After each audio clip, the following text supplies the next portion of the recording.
guys, welcome to my channel. ഞാൻ ഇന്ന് വേറൊരു ഡിഷായിട്ടാണ് വന്നിരിക്കുന്നത്. എല്ലാവരും ഓംലെറ്റ് കഴിക്കാറുള്ളതാണ്. അന്നേരം ഞാനൊരു വെറൈറ്റി ഓംലെറ്റ് ചെയ്യാൻ പോവാം. എന്താണെന്ന് മാഗി ഓംലെറ്റ് അല്ലെങ്കിൽ നൂഡിൽസ് ഓംലെറ്റ് ഞാൻ ചെയ്യാൻ പോവാണ്. അന്നേരം ഞാനിവിടെ വീട്ടിൽ എപ്പോഴും നൂഡിൽസ് മേടിച്ച് വെക്കും. കാരണം അനിയന് ഭയങ്കര ഇഷ്ടമാണ്. സോ ഞങ്ങൾ എപ്പോഴും നൂഡിൽസ് മേടിച്ച് വെച്ചിരിക്കും. അതായത് ഞാൻ നൂഡിൽസ് വേവിച്ച് വെച്ചിട്ടുണ്ട്. ഞാൻ ഒരു 2.5 കപ്പോളം നൂഡിൽസ് എടുത്തിട്ടുണ്ട്. പിന്നെ 2 മീഡിയം സവാള കുഞ്ഞായിട്ട് അരിഞ്ഞതുണ്ട്. പിന്നെ ഒരു തക്കാളി എടുത്ത് അരിഞ്ഞു, കുഞ്ഞായിട്ടാണ് അത് അരിഞ്ഞത്. പിന്നെ ഒരു 3 മുളക് എടുത്ത് കുഞ്ഞായിട്ട് അരിഞ്ഞത്. പിന്നെ ചെറിയൊരു ക്യാപ്സിക്കത്തിന്റെ ഹാഫേ ഞാൻ എടുത്തിട്ടുള്ളൂ, അതിന്റെ ആവശ്യം വരും. പിന്നെ ഞാൻ ഒരു 4 മുട്ടയും കൂടി എടുത്തിട്ടുണ്ട്. ഞാൻ അതിന്റെ 4ാമത്തെ എഗ്ഗും പൊട്ടിച്ചൊഴിക്കുകയാണ്.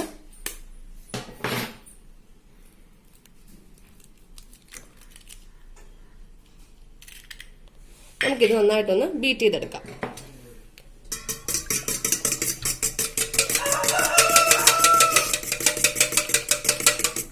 നന്നായിട്ടൊന്ന് ബീറ്റ് ചെയ്തെടുത്തിട്ടുണ്ട്.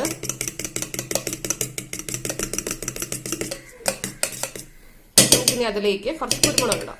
കുരുമുളക് പൊടി,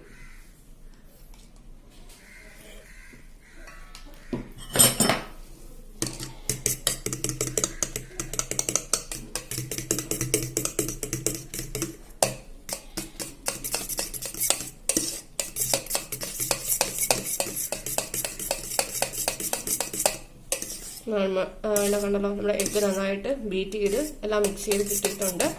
പിന്നെ ഞാൻ പറയാൻ വിട്ടുപോയി, ഞാനകത്ത് ലേശം ഉപ്പ് ആഡ് ചെയ്തായിരുന്നു. അന്നേരം അവരുടെ ഉപ്പിനനുസരിച്ച് ഇടുക. ഞാൻ കുറച്ച് ഉപ്പിട്ടാണ് ഞാൻ ബീറ്റ് ചെയ്തത്. ഇനി നമുക്ക് പ്രിപ്പറേഷനിലേക്ക് കൂടെ കിടക്കാം. നമുക്കതിലേക്ക് നേരത്തെ അരിഞ്ഞു വെച്ചിരുന്ന എല്ലാം ഓരോന്നോരോന്നായിട്ട് ഇടാം. ആദ്യമേ ഞാൻ ഒനിയൻ ഇടുകയാണ്.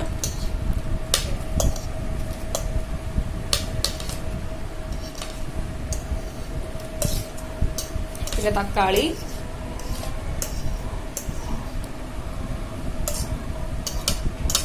പിന്നെ കുറച്ച് ക്യാപ്സിക്കം, പച്ചമുളക്.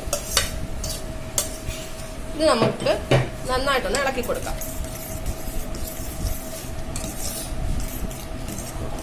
എല്ലാം ഒന്ന് മിക്സ്ഡ് ആയിട്ടുണ്ട്.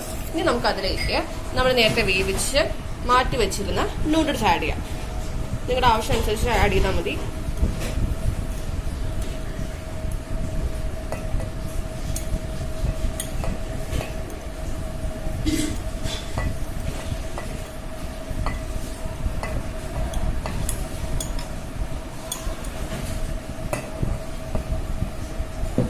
അത് നമുക്ക് നന്നായിട്ടൊന്ന് ഇളക്കി കൊടുക്കാം.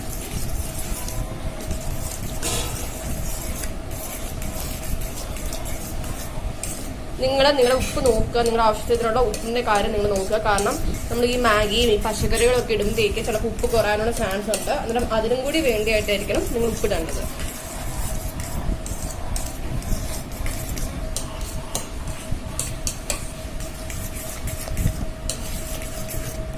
കണ്ടല്ലോ, നമ്മുടെ എഗ്ഗ് മിക്സ് റെഡി ആയിട്ടുണ്ട്. നമുക്കിനി ഇത് റെഡിയാക്കി എടുക്കാം.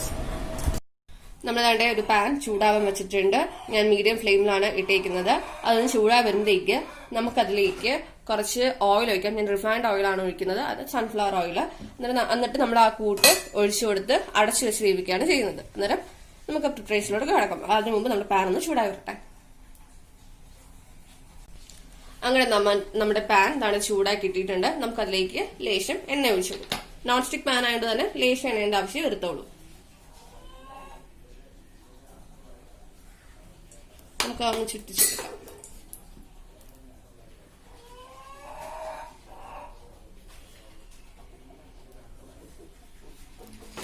നമുക്ക് നേരത്തെ ഉണ്ടാക്കി വെച്ചിരുന്ന ഡ്രസ്സിന്റെ ആ കൂട്ട് എടുത്ത് ഒഴിച്ചു കൊടുക്കാം.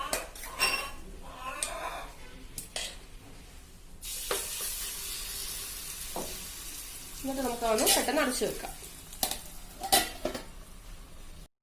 നമുക്ക് രണ്ടാമതൊന്ന് തുറന്നു നോക്കാം. രണ്ടാമത് റെഡി ആയിട്ടുണ്ട്. നമുക്കത് എന്നാലും തിരിച്ചിടേണ്ട ഒരു ആവശ്യമില്ല. കാരണം നമ്മൾ അടച്ചു വെച്ച് കുക്ക് ചെയ്യുന്നതുകൊണ്ട് തന്നെ തിരിച്ചിടേണ്ട ആവശ്യമില്ല.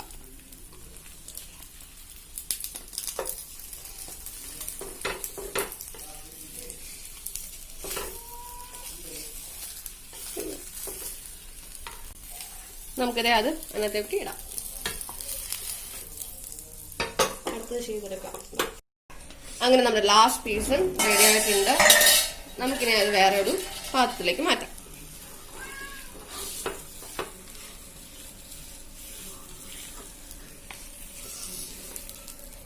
നമ്മുടെ നൂഡിൽസ് ഓംലെറ്റ് റെഡി ആയിട്ടുണ്ട്. എല്ലാവരും ഇത് വീട്ടിൽ ട്രൈ ചെയ്ത് നോക്കുക. എല്ലാവർക്കും എളുപ്പത്തിൽ ചെയ്തെടുക്കാവുന്നതാണ്. പിന്നെ നിങ്ങൾക്ക് ഞാൻ യൂസ് ചെയ്യുന്നത് പ്ലെയിൻ നൂഡിൽസ് ആണ്. ഇപ്പൊ അത് അവൈലബിൾ അല്ലെങ്കിൽ നിങ്ങൾക്ക് മാഗി എടുക്കാം. മാഗി എടുത്തിട്ട് അതിനകത്തുള്ള മസാല നിങ്ങൾക്ക് സ്പ്രിങ്കിൾ ചെയ്തിടാം. ഇത് വേവിക്കുമ്പോഴേക്ക് സ്പ്രിങ്കിൾ ചെയ്തിട്ട് അടച്ചു വെച്ച് വേവിക്കാവുന്നതാണ്. അന്നേരം അതിൻ്റെതായ ഒരു സ്മെല്ലും കൂടി കിട്ടും. അന്നേരം ഇതെല്ലാവരും ഇത് ട്രൈ ചെയ്ത് നോക്കുക. ഇഷ്ടപ്പെട്ടാൽ കമന്റ് ചെയ്യുക, സബ്സ്ക്രൈബ് ചെയ്യുക, ലൈക്ക് ചെയ്യുക, ഷെയർ ചെയ്യുക, സപ്പോർട്ട് ചെയ്യുക. പിന്നെ കൂടെ ബെല്ലൈക്കനും കൂടി ക്ലിക്ക് ചെയ്യുക. Thank you.